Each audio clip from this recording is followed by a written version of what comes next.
Hello everyone, this is Dharmesh Jinagal from IIT Bhilai. आज के इस वीडियो में हम देखने जा रहे हैं नीट यूजी के टॉप 10 चैप्टर्स, केमिस्ट्री के टॉप 10 चैप्टर्स। यही वो चैप्टर हैं जो आपको 120 तक मार्क्स कंफर्म दिला सकते हैं। ओके, केमिस्ट्री के मेजर चैप्टर्स यही हैं। अगर आपने केमिस्ट्री में बहुत कम किया है तो कम से कम आप इन 10 चैप्टर्स को तो आप पक्का ही करके जाएं।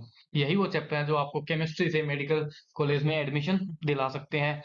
और यही वो चैप्टर है जिनको आपने अगर नहीं किया तो आप मेडिकल कॉलेज में जाने का सपना गवा बैठेंगे। ओके, तो कम से कम ये 10 चैप्टर जो मैं बता रहा हूँ आपको, ये जरूर करके जाएं। इस वीडियो में मैं इन 10 चैप्टर्स के आपको जो सब टॉपिक्स हैं वो भी आपको बताऊंगा। अगर आप पूरा चैप्टर बाई चांस नहीं कर पाते हैं तो कम से कम वो सब टॉपिक्स आप जरूर करके जाएं। ओके, तो वन बाय वन शुरू करते हैं। Top 10 chapters of chemistry in NEET UG. Physical chemistry, सबसे पहले फिजिकल केमिस्ट्री से शुरू करते हैं। सबसे इंपॉर्टेंट चैप्टर मैं कहूंगा इक्विलिब्रियम। इक्विलिब्रियम, ओके, इसमें मैंने ionic equilibrium and chemical equilibrium दोनों को ही काउंट कर लिया है। ओके, तो यहाँ पे एक तो इंपॉर्टेंट सा इजी सा क्वेश्चन आता है केपी केसी का, केपी एंड केसी का। ओके, इक्विलिब्रियम कांस्टेंट का डायरेक्ट क्वेश्चन यहाँ पे हमेशा ही लगभग लगभग हमेशा ही एवरी साल देखने को आपको मिल सकता है। दूसरा, ली शातलेर प्रिंसिपल से आपको क्वेश्चन देखने को मिल सकता है। उसके बाद एसिड बेस से आपको अल्टरनेटिव एएस में क्वेश्चन आपको देखने को मिल जाता है। बफर एंड हाँ, सोल्यूबिलिटी प्रोडक्ट से केएसपी से हमेशा ही आपको क्वेश्चन देखने को मिल जाने की पूरी पूरी प्रोबेबिलिटी रहती है। ओके, एसिड बेस थ्योरी से भी आपको क्वेश्चन मिल जाता है। तो ये वो 4-5 टॉपिक्स हैं इक्विलिब्रियम में जहां से आपको हर साल रिपीट में क्वेश्चन देखने को मिल जाते हैं। ओके, अब आप पूछेंगे सर कितने मार्क्स का क्वेश्चन इस चैप्टर से आ जाता है। तो इस चैप्टर से मैं आपको कहूंगा कि 2 से 3 मार्क्स के क्वेश्चन यहाँ से 2 से 3 क्वेश्चन आ जाते हैं। आप मार्क्स काउंट करेंगे तो ये कितने हो गए, 8 टू 12 मार्क्स, 8 टू 12 मार्क्स का एग्जाम क्वेश्चन इक्विलिब्रियम से आ जाता है। उसके बाद अपने अगला फिजिकल में ही अगला चलें तो कौन सा, electrochemistry. Okay, electrochemistry important topic है। यहाँ पे आप डायरेक्ट क्वेश्चन देखेंगे फेराडेज लॉ, बहुत ही इंपॉर्टेंट टॉपिक आपका फेराडेज लॉ है। उसके बाद नर्स्ट इक्वेशन से भी क्वेश्चन आपको देखने को मिल जाता है। और आपको इलेक्ट्रो केमिकल सीरीज से भी आपको क्वेश्चन देखने को मिल जाता है। इनमें भी अगर आप बहुत ही इंपॉर्टेंट मेरे से पूछेंगे तो मैं आपको डायरेक्ट कहूंगा न फेराडेज लॉ। यहाँ से आपको पक्का ही क्वेश्चन हर साल कम से कम एक क्वेश्चन तो जनरली आपको बहुत इजीली देखने को मिल जाएगा। ओके, यहाँ से अपने अगर मार्क्स की बात करें तो फिर वही मार्क्स आपको यहाँ से भी देखने को मिल जाएंगे, तकरीबन 2 से 3। ओके, 2 से 3 क्वेश्चन आपको यहाँ से देखने को मिल जाएंगे। ओके, इंपॉर्टेंट आप इलेक्ट्रोकेमिस्ट्री को मान के चल सकते हैं। अगला अगर मैं चैप्टर काउंट करूं तो थर्मोडायनेमिक्स से आपको पक्का ही क्वेश्चन देखने को मिल सकता है, थर्मोडायनेमिक्स से मिल सकता है। थर्मोडायनेमिक्स कहाँ से, वर्क डन से आपको क्वेश्चन हमेशा ही मिलने की पूरी पूरी प्रोबेबिलिटी रहती है। गिब्स एनर्जी इंपॉर्टेंट टॉपिक है, एंट्रोपी भी इंपॉर्टेंट है, first law and enthalpy change और थर्मोकेमिस्ट्री टॉपिक से है एंथैल्पी चेंज। ओके, तो ये जो 4-5 टॉपिक है इनसे आने की पूरी पूरी प्रोबेबिलिटी रहती है। थर्मोडायनेमिक्स काफी वास्ट चैप्टर है, बड़ा चैप्टर है, तो आप कम से कम पूरा नहीं कर जाएं तो इनको तो आप पक्का ही करके जाएं। ये इतने ही टॉपिक आपको तकरीबन इसमें दो दो क्वेश्चन आपको यहाँ से दिलवा देंगे। 2 क्वेश्चन मतलब 8 मार्क्स, 2 क्वेश्चन मीन्स 8 मार्क्स आपको यहाँ से मिल सकते है ना। तो आप अगर फिजिकल में कुछ ना करके जाएं तो कम से कम ये जो 3 टॉपिक मैंने बताया इक्विलिब्रियम, इलेक्ट्रो एंड थर्मोडायनेमिक्स, ये आप पक्का ही करके जाएं। यही वो चैप्टर्स हैं जो फिजिकल में टॉप 3 चैप्टर्स हैं। उसके बाद मैं अगर आगे चलूं, इनऑर्गेनिक में देखूं, अगर मैं आगे इनऑर्गेनिक में बात करूं तो इनऑर्गेनिक में वेरी बेसिक केमिकल बॉन्डिंग, ये एग्जाम के पॉइंट ऑफ व्यू से तो छोड़िए, ये आपको अगर आपने केमिस्ट्री सीखनी है, केमिस्ट्री में फ्यूचर है आपका, तो आप केमिकल बॉन्डिंग के बगैर आगे चल ही नहीं सकते। आप केमिकल बॉन्डिंग के अगर नहीं करते हैं तो इसके जो आगे के चैप्टर्स हैं वो भी आप समझने में कामयाब नहीं हो सकते, है ना। तो केमिकल बॉन्डिंग तो वेरी बेसिक है, ये तो आपको करना ही करना है। इसमें जो इंपॉर्टेंट जहां से डायरेक्ट क्वेश्चन आता है, लेटिस एनर्जी से आपको डायरेक्ट क्वेश्चन देखने को मिल जाता है। ठीक है, उसके बाद हाइड्रेशन एनर्जी से आपको डायरेक्ट क्वेश्चन देखने को मिल जाता है। हाइब्रिडाइजेशन से आपको डायरेक्ट देखने को क्वेश्चन मिल जाता है। Bond angle, bond length, bond order और VSEPR theory, valence shell electron pair repulsion theory Fajans rule and H bonding. ये वो टॉपिक्स हैं जहां से आपको पक्का ही क्वेश्चन आपको देखने को मिल जाता है। और यहाँ से कितने कितने क्वेश्चन आ जाते हैं आपके, तकरीबन 3 से 4, 3 से 4, कभी कभी 2 मान के चल सकते हैं तो कभी कभी 4 भी आ जाते हैं। ओके, 3 से 4 आपके यहाँ क्वेश्चन आते हैं। और यहाँ पे आपको मैं एक बात बताना चाहूंगा कि ये जो चैप्टर्स हैं कौन कौन से, ये जो ये जो टॉपिक्स है इसमें hybridization, VSEPR theory and Fajan rule, है ना। वेस्पर थ्योरी में शेप एंड ज्योमेट्री आ जाता है। तो ये जो 3 टॉपिक है, अभी मैंने यूट्यूब शुरू किया है तो ये जो 3 टॉपिक है मैंने अपने यूट्यूब पे, इसी यूट्यूब पे, काइनेटिक्स केमिस्ट्री यूट्यूब पे, मैं ये जो सब टॉपिक्स है ये 1 बाय 1 सारे ही कंप्लीट कराता जाऊंगा। आप मेरे यूट्यूब को इसके लिए फॉलो कर सकते हैं। Hybridization, VSEPR theory and Fajan rule ये मैंने ऑलरेडी कंप्लीट करा दी है। एक वीडियो इसका है, एक वीडियो फाजान रूल का है, एंड वेस्पर का 2 वीडियोस मैंने डाल दिए हैं शेप एंड ज्योमेट्री नाम से। तो आप इनको कवर कर सकते हैं मेरे YouTube से। बाकी के जो ये आगे जो मैं चैप्टर ये टॉपिक्स बता रहा हूँ, लेटिस, हाइड्रेशन, और जो मैंने पीछे बताए, ये सब मैं 1 बाय 1 सब टॉपिक्स हैं ये मैं अपने YouTube पे लाता रहूंगा। तो इसके लिए आप फ्यूचर में भी मुझे सब्सक्राइब कर आगे भी फ्यूचर में भी ये टॉपिक्स आप देख सकते हैं। उसके बाद चलिए आगे चलते हैं। आगे हम देखेंगे पी ब्लॉक। पी ब्लॉक बहुत ही बड़ा चैप्टर है, इसको आप पूरा तो एक साथ पढ़ नहीं सकते। तो मैं आपको नसीहत दूंगा कि इसको 1 बाय 1 ग्रुप वाइज डिवाइड कर लें, ग्रुप 13, ग्रुप 14, ग्रुप 15, इस अकॉर्डिंग आप इसको पढ़ें तो पढ़ना इजी होगा। इसमें से ग्रुप 13 में आपको डाइबोरेन से हमेशा एक क्वेश्चन देखने को मिल जाता है जनरली, बोरेक्स और S3BO3। ग्रुप 3 में इनसे बाहर आपका क्वेश्चन नहीं जाता है, इनसे बाहर आपका क्वेश्चन प्रीवियस ईयर का ट्रेंड्स देखेंगे, प्रीवियस ईयर के एग्जामिनेशंस देखेंगे तो डाइबोरेन, बोरेक्स एंड S3BO3 अगर आप ग्रुप 3 में कवर करके जाते हैं, ग्रुप 13 में कवर करके जाते हैं तो आपको और कुछ करने की आवश्यकता नहीं है। उसके बाद ग्रुप 14 कार्बन के एलोट्रोप्स, यहाँ से आपको बहुत ही अच्छा सा इजी सा डायरेक्ट क्वेश्चन देखने को मिलता है एनसीईआरटी से। उसके बाद सिलिकॉन और सिलिकेट्स, ये आपके इंपॉर्टेंट टॉपिक बन जाते हैं। ग्रुप 15 में NH3 अमोनिया, यहाँ से आपको डायरेक्ट क्वेश्चन देखने को मिल जाता है। इसके बाद अगर मैं और आगे चलूं, कलर चेंज कर लेता हूं, ऑक्साइड, ऑक्सीजन फैमिली से oxide, oxo acid, sulphur, sulphur and sulphur के कंपाउंड। उसके बाद अगर 17th ग्रुप में चलूं तो इंटरहेलोजन, इंटरहेलोजन इंपॉर्टेंट वहां पे बन जाता है। यहीं से आपको क्वेश्चन आपको देखने को मिल सकते हैं इस चैप्टर से।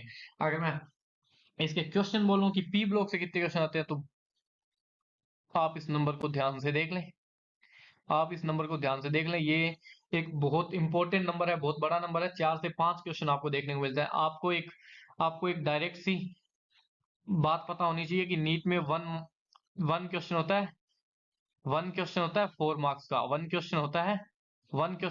4 मार्क्स का। ओके, और आपको ये भी एक चीज पता हो जानी चाहिए कि 1 मार्क्स से नीट में तकरीबन 1000 रैंक वेरी करती है। 1 मार्क्स में 1000 रैंक, अगर किसी का 1 मार्क्स आपसे ज्यादा है तो वो आपसे तकरीबन 1000 रैंक ऊपर है। और आप ये तो जानते ही होंगे कि नीट में एक एक रैंक में कितना कितना कंपटीशन है। आप एक रैंक से मेडिकल कॉलेज में एडमिशन ले भी सकते हैं और रह भी सकते हैं।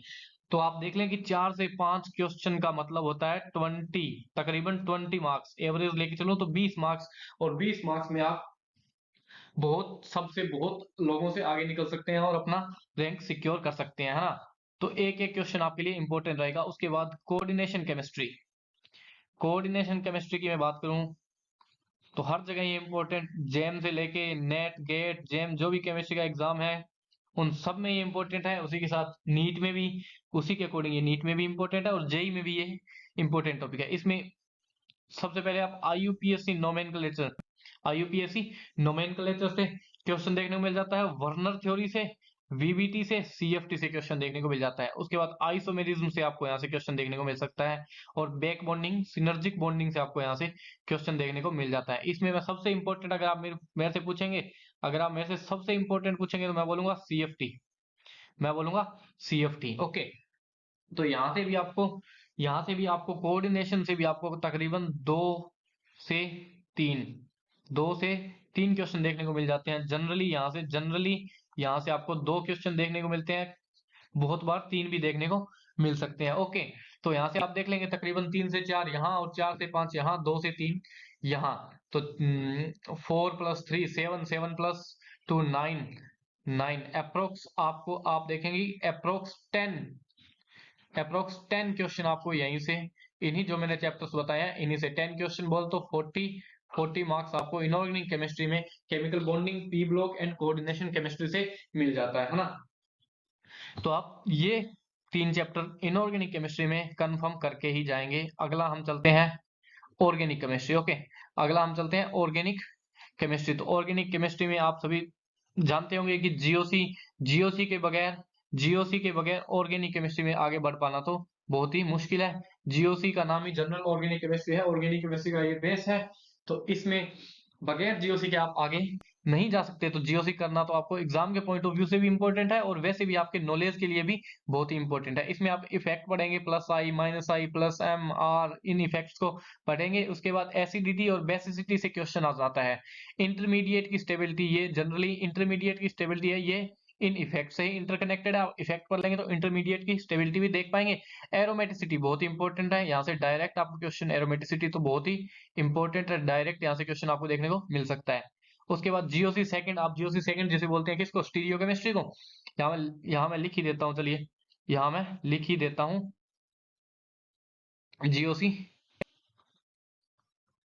GOC second. Okay, GOC second जिसे आप कहते हैं स्टीरियोकेमिस्ट्री, वहां से आप कहां कहां से क्वेश्चन मिल जाते हैं आपको। एनएनशियोमर पूछ लेता है और वो डायस्टीरियोमर पूछ लेता है। ये तो हालांकि एक ही टॉपिक है, दोनों एनएनशियोमर और डायस्टीरियोमर यहाँ पूछ लेता है, और या उनमें मीजो कंपाउंड भी पूछ लेता है। ओके, उसके बाद जीओसी से आपके कितने क्वेश्चन देखने को मिलते हैं, जीओसी से भर भर के क्वेश्चन आते हैं, 4 to 5 क्वेश्चन आ जाते हैं। 4 to 5 का मीन 60 टू 16 टू एक सेकेंड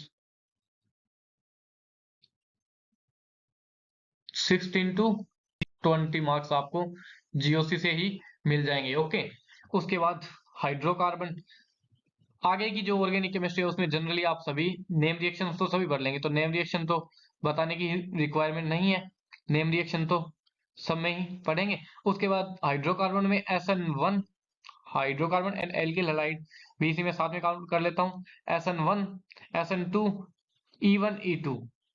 ओके, ये SN1, SN2, E1, E2 name reaction आगे आप सभी aldehyde, ketone, acid, alcohol, phenol, ether, इन सब की जो नेम रिएक्शन है वो आप पढ़ेंगे। उसके बाद उसके साथ SN1, SN2, E1, E2, ये चारों मैकेनिज्म आप देख लेंगे ऑर्गेनिक केमिस्ट्री में। ठीक है, हाइड्रोकार्बन से आपके क्वेश्चन कितने आ जाते हैं, हाइड्रोकार्बन से आपको दो से 3 क्वेश्चन हाइड्रोकार्बन से आपको देखने को मिलेंगे। 2 से 3 क्वेश्चन हाइड्रोकार्बन से देखने को मिलेंगे।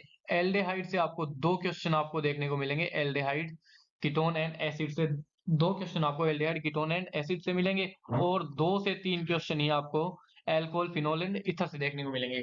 एल्कोहल, फिनोल, ईथर में तो आप नेम रिएक्शन पढ़ लें, ऐसे ही एल्डेहाइड, कीटोन में भी आप नेम रिएक्शन पढ़ लें। और इनमें जो इंपॉर्टेंट, मोस्ट इंपॉर्टेंट जो नेम रिएक्शन मैं आपको बताने जा रहा हूँ, एल्डोल, सॉरी सॉरी सॉरी, ये तो कलर दिखेगा नहीं, चेंज करता हूँ।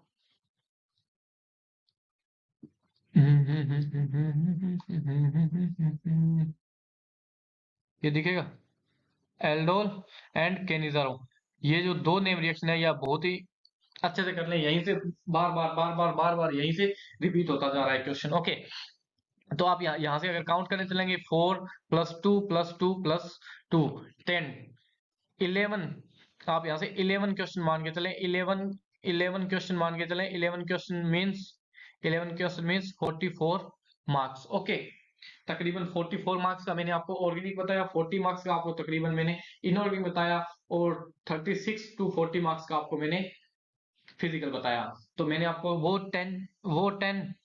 वो टेन चैप्टर्स बताए हैं, जो आपको तकरीबन 120 मार्क्स आपको नीट में दिला सकते हैं। अगर आपने केमिस्ट्री में कुछ नहीं करके जाए तो कम से कम ये 10 टॉपिक तो आप करके ही जाएं। इन 10 टॉपिक्स में भी मैंने आपको 10 टॉपिक्स में भी मैंने आपको सब टॉपिक बताए हैं, वो आप करके जाएं।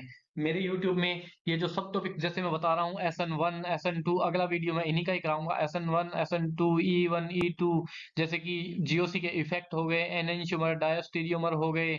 ओके, 1 by 1 नेम रिएक्शन हो गई, एरोमेटिसिटी हो गई, ये जो छोटे मोटे टॉपिक हैं, ये सब टॉपिक धीरे धीरे मैं अपने एक एक करके यूट्यूब पे ही लाता रहूंगा। आप मेरे यूट्यूब का भी हेल्प ले सकते हैं। ओके। अब अगर आप चाहते हैं कि नहीं जी मुझे 120 से भी ज्यादा स्कोर करना है, 150 के लिए जाना है, अगर आप पहले तो वो 10 चैप्टर करें। अगर आपने उन 10 चैप्टर्स को कर लिया है, उसके बाद आप आगे आए इन चैप्टर्स को करें जहां से क्वेश्चन आते रहते हैं। कौन कौन से? मोल एंड एटम ये जो चैप्टर है, यहाँ से आपको सोशियोमेट्री से, इसको कई सोशियोमेट्री भी बोलते हैं, कई स्टाइक्योमेट्री भी बोलते हैं। तो आप यहाँ इस टॉपिक को करेंगे तो यहाँ से आपको पक्का ही क्वेश्चन देखने को मिल जाएगा। दूसरा, लिमिटिंग रिएजेंट से भी आपको क्वेश्चन देखने को मिल जाता है। लिमिटिंग रिएजेंट से भी आपको क्वेश्चन देखने को तकरीबन हर साल मिल जाता है। क्वांटम नंबर से अगर आप क्वेश्चन पूछेगा, एटम से क्वेश्चन पूछेगा, क्वांटम नंबर से पूछेगा, ठीक है। क्वांटम नंबर से आपको क्वेश्चन पूछेगा। एक यहाँ ऐड करना चाहूंगा, एच एटम, हाइड्रोजन एटम से भी वो क्वेश्चन जनरली पूछ लेता है। उसके बाद मोलेरिटी और मोलेलिटी, अगर आपने वो 10 चैप्टर कर लिए हैं तभी इन चैप्टर, उसके बाद इन चैप्टर्स पर आए, पहले वो 10 चैप्टर ही करें। मोल एंड एटम में ये जो टॉपिक्स मैंने बताए हैं, इनसे आपका डायरेक्ट क्वेश्चन तकरीबन 1 से 2 क्वेश्चन आपको देखने को मिल ही जाते हैं। उसके बाद अगर हम आगे चलें, ये दिखेगा? नहीं, ये नहीं दिखता। ये दिखेगा। उसके बाद अगर हम गैस स्टेट में चलें, तो गैस स्टेट में तो छोटा सा, ये कोई खास बड़ा चैप्टर नहीं है। इसमें आप वो गैलूसेक लॉ वगैरह, जो जितने भी इसके लॉज हैं वो आप कंप्लीट कर लें। ये जितने इसके रूल हैं वो सब कंप्लीट कर लें। उसके बाद आइडियल गैस इक्वेशन और जो ए एंड बी है, वहीं से क्वेश्चन, इसका जनरली वहीं से क्वेश्चन देखने को मिल जाता है। काफी बड़ा चैप्टर नहीं है, तो अगर आपको टाइम मिले तो पूरा ही कर लें। टाइम तो निकालना ही पड़ेगा अगर मेडिकल कॉलेज में जाना है तो, है ना। नीट में 150 स्कोर करना है तो गैस स्टेट भी आप करके जाएं। उसके बाद सॉलिड स्टेट सॉलिड स्टेट में आप डेंसिटी का जो फॉर्मूला है, उस फॉर्मूले से डायरेक्ट आपको न्यूमेरिकल देखने को मिल सकता है। डेंसिटी के फॉर्मूले से डायरेक्ट न्यूमेरिकल आपको देखने को मिल सकता है। उसके बाद जो इम्प्योरिटीज है, शॉर्ट की डिफेक्ट हो, फ्रैंकल डिफेक्ट हो गया, इनसे आपको डायरेक्ट क्वेश्चन देखने को मिल सकता है। नंबर ऑफ एटम, एससीसी में कितने एटम है, बीसीसी में, एफसीसी में कितने एटम है, इससे आपको डायरेक्ट क्वेश्चन देखने को मिल सकता है। ओके, तो ये बिल्कुल इजी इजी इजी सी बातें हैं, बहुत ज्यादा आपको टाइम भी नहीं लगेगा। इजी सा टॉपिक है, तो आप इसको करके जाएं। यहाँ से आपको पक्का ही एक क्वेश्चन देखने को मिल सकता है, हमेशा ही मिल ही जाता है, मिल क्या सकता है, मिल ही जाएगा। उसके बाद पीरियोडिक ट्रेंड्स, ये तो बिल्कुल आपको बस एनसीईआरटी को पढ़ना ही है। पीरियोडिक ट्रेंड एनसीईआरटी को डायरेक्ट पढ़ें, जो एक्सेप्शन है उन पे ज्यादा ध्यान दें। और इसमें साइज हो गया, इलेक्ट्रॉन एफिनिटी हो गया, आयनाइजेशन, एंथैल्पी और इलेक्ट्रोनेगेटिविटी, ये जो 4 पॉइंट है, इन्हीं के ट्रेंड्स हैं। पीरियोडिक ट्रेंड्स में सारे चारों ट्रेंड्स इन्हीं के हैं। तो जो एक्सेप्शन है उनको भी रिवाइज करें, उनको भी पढ़ें, बस 2 3 4 बार रिवाइज करें, तो आपको यहाँ से जो आपका 1 मार्क्स का क्वेश्चन आएगा वो आपका कवर हो जाएगा, है ना। एक क्वेश्चन आएगा 4 मार्क्स का, वो आपका कवर हो जाएगा। बायोमोलिक्यूल अगर आप देखेंगे तो बायोमोलिक्यूल अगर आप देखेंगे तो विटामिन एंड प्रोटीन कर लें। इसका जनरली एक क्वेश्चन अगर आएगा तो वो आपसे हो जाएगा, आने की बहुत चांस है, क्योंकि मैक्सिमम टाइम हर बार ही आता रहता है। केमिकल काइनेटिक्स बहुत इंपॉर्टेंट टॉपिक है, इसको मैंने थोड़ा उनमें काउंट करना था, बाय मिस्टेक कर नहीं पाया, इसलिए केमिकल काइनेटिक्स भी आपका एक बहुत ही इंपॉर्टेंट टॉपिक है। इसमें ग्राफ से आपको इंपॉर्टेंट क्वेश्चन पूछे जा सकते हैं। और जो रेट को अफेक्ट करते हैं वो फैक्टर, रेट कांस्टेंट जो के है, रेट कांस्टेंट, वहां से आपका क्वेश्चन आ सकता है। उसके बाद रेट लॉ से आपसे क्वेश्चन ये पूछ सकता है। ओके, तो आप ये चीजें देख लेंगे, और इससे आपका डायरेक्ट 1 to 2 क्वेश्चन यहाँ से आ सकते हैं। अगर आप ये काउंट करें, 2 2 +1 +1 5 और 2 7, 6 मान के चलते हैं, 6 क्वेश्चन यहाँ से आ सकते हैं। और ये अप्रोक्स 24 मार्क्स का एग्जाम आपके यहाँ से आ सकते हैं। तो जो मैंने आपको टॉपिक्स बताए ये आप सारे कवर कर लेते हैं, तो आप नीट में तकरीबन 150 स्कोर कर सकते हैं। कुछ नहीं करके जाएं तो कम से कम ये चैप्टर करके जाएं, ये नहीं करके जाएं तो कम से कम वो शुरुआती 10 बताए थे मैंने, वो तो आप करके ही जाएं, है ना। इसके बाद ये जो मैं आपको सब टॉपिक्स बताए हैं, ये जो मैंने आपको सब टॉपिक्स बताए हैं, सब टॉपिक्स मैं बोलूंगा इंपॉर्टेंट सब टॉपिक्स, इंपॉर्टेंट इंपॉर्टेंट सब टॉपिक बताए, ये 1 बाय 1 मैं अपने यूट्यूब पे, यूट्यूब कौन सा, काइनेटिक्स केमिस्ट्री, इसी चैनल पे आपके लिए एक से एक टॉपिक की आपकी वीडियोस लाता रहा हूँ। आप फ्यूचर में मेरे इस वीडियो से हेल्प ले सकते हैं। इसी यूट्यूब चैनल को सब्सक्राइब कर लीजिए। Thank you. इसी के साथ थैंक यू, हैप्पी लर्निंग।